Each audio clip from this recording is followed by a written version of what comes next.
that from lincom, we can get a prediction of the mean, which is also a prediction of if you were forecasting a new observation. However, lincom only gives us a 95% confidence interval for predicting a new mean. If we want a 95% confidence interval for a specific forecast, we have to construct this manually.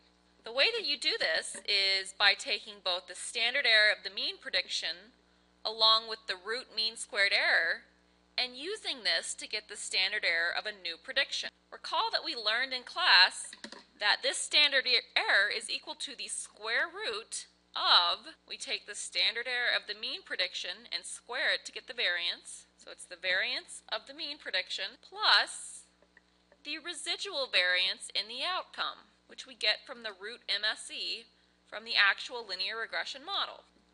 And we have to square it because we want the actual variance.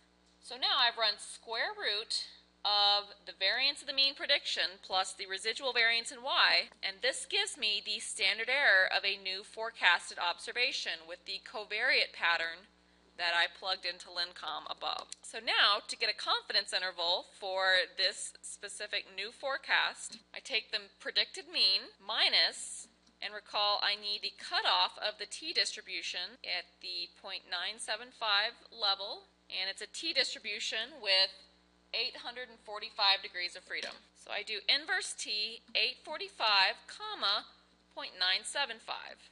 And then I multiply this by the standard error of the new forecasted observation that I just came up with. And I get a lower bound for my confidence interval for a new forecasted observation. To get the upper bound, I just change it to a plus sign. And now I have the lower bound in the upper bound for a 95% confidence interval for a new forecasted observation.